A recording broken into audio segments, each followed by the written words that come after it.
मित्रांनो, स्वतःचं घर असावं हे सगळ्यांचं स्वप्न असतं. YouTubeवरचे इन्फ्लुएन्सर्स, टेक कंपन्यांचे सीईओ सातत्यानं सांगत असतात, की भाड्याच्या घरात राहा आणि उरलेल्या पैशांची एस-आय-पी करा.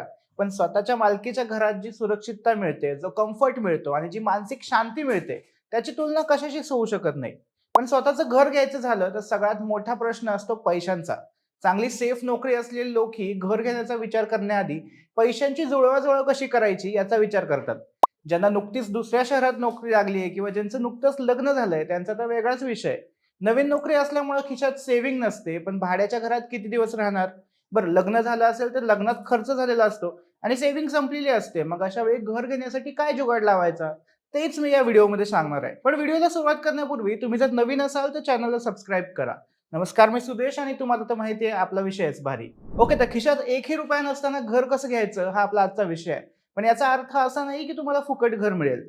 काही गोष्टी तुमच्याकडे असल्याच पाहिजेत आणि त्यातलीच एक गोष्ट म्हणजे जॉब. खिशात काही नसताना घर घेण्यासाठी पैसे फक्त बँकच देऊ शकते आणि होम लोनसाठी नोकरी गरजेची आहे. मग आता बँक काय आपल्याला घर घेण्यासाठी पूर्ण पैसे देते का? तर नाही. आरबीआयच्या नियमांनुसार बँका घराच्या एकूण किमतीच्या 80 ते 90% रक्कमच होम लोन मध्ये देऊ शकतात आणि अर्थातच याला कारणही तसंच आहे, कारण बँकांनाही शेवटी आपला फायदा किंवा कमीत कमी आपली सेफ्टी पाहायची असते ना.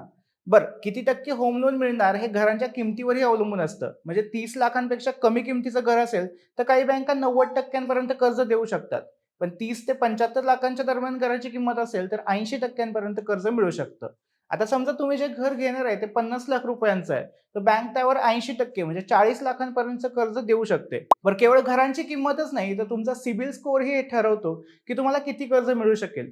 जेवढा चांगला स्कोअर तेवढं जास्त कर्ज. मग बँकेने दिलेल्या पैशाव्यतिरिक्त उरलेल्या पैशांचं काय?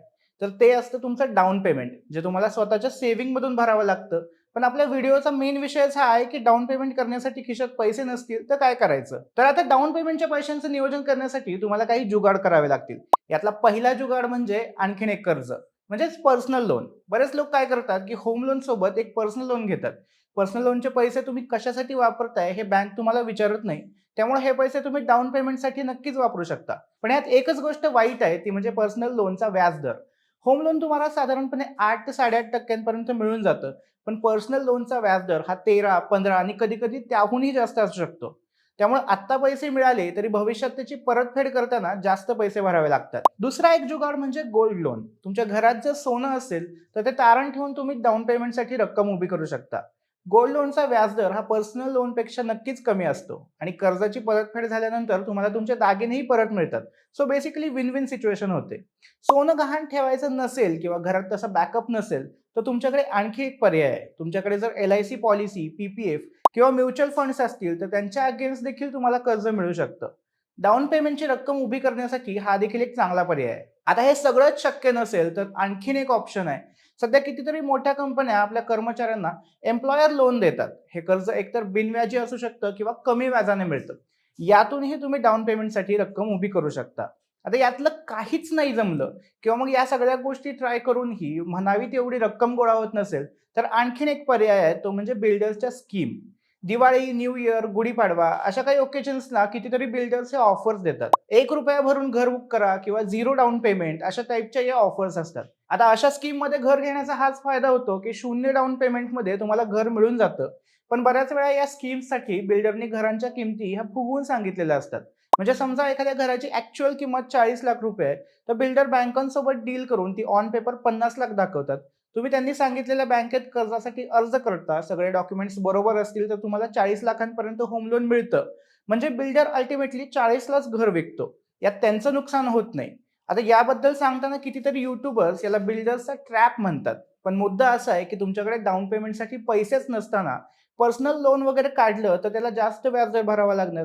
पण मग त्याऐवजी इथे जास्त किमतीचं घर घेतलं तरी त्यावर व्याज भरताना तुम्ही होम लोनच्या म्हणजे साधारण 8% दराने व्याज भरता. सो अल्टिमेटली तुमचा भरपूर फायदा होत नसला तरी जास्त नुकसानही नाही होत. ओके, हे तर झालं कर्ज आणि डाउन पेमेंटचं गणित. पण घर घेताना काही छुपे खर्चही तुम्हाला भरावे लागतात, जे खरेदी विक्रीच्या बोलण्यात सहसा येत नाहीत. त्यातला पहिला खर्च म्हणजे स्टॅम्प ड्युटी आणि रजिस्ट्रेशन फीज. आपल्याकडे हे साधारणपणे 7% जातं. शिवाय 1% जी-एस-टी असतोच. त्यामुळे 50 लाख किमतीच्या घरावर साधारणपणे 3 ते 4 लाख रुपये तुम्हाला या सगळ्यात भरावे लागतात. बँका देखील प्रोसेसिंग फी घेतात, व्हॅल्युएशन आणि लीगल फी घेतात. बऱ्याचदा हे सगळं कर्जात इन्क्लुडेड असतं. शिवाय बँकांनी आता होम लोन प्रोटेक्शन इन्शुरन्सही सक्तीचा केलाय, जे त्यांच्या सेफ्टीसाठीच असतं. हे देखील पैसे कर्जात जोडले जातात. त्यामुळे फक्त बिल्डरच्या ऑफरमध्ये झिरो डाउन पेमेंटवर घर मिळालं, तरी ही वरची रक्कम तुम्हाला काहीतरी करून उभी करावीच लागते. एकूणच झिरो डाउन पेमेंटवर घर घेण्यासाठी काही मार्ग नक्कीच आहेत, पण मी म्हणेल की असं करणं शक्यतो टाळा, कारण झिरो डाउन पेमेंट केल्यानंतर कर्जाचा बोजा वाढणं हे फिक्सच आहे. शिवाय तुम्ही जेवढी जास्त वर्ष कर्ज भराल, तेवढं जास्त व्याज भरत राहता आणि आधीच मोठा किंवा डबल ईएमआय चालू असताना नोकरीवर काही संकट आलं किंवा काही मेडिकल इमर्जन्सी आली, तर तुम्ही मोठ्या कचाट्यात सापडता. त्यामुळे घर घेताना घाई करण्यापेक्षा योग्य नियोजन आणि पैशांची जुळवाजुळव करूनच घेणं योग्य ठरतं. जेवढं जास्त शक्य आहे तेवढं जास्त डाउन पेमेंट करून कमीत कमी कर्ज घेणं हाच शहाणपणाचा निर्णय ठरेल. बाकी व्हिडिओ आवडला असेल तर लाईक करा आणि तुमचा कोणी मित्र घर घेण्याचा विचार करत असेल तर त्याला हा व्हिडिओ नक्की शेअर करा आणि अशाच नवनवीन व्हिडिओसाठी विशेष भारीच्या YouTube चॅनलला सबस्क्राईब करा. धन्यवाद.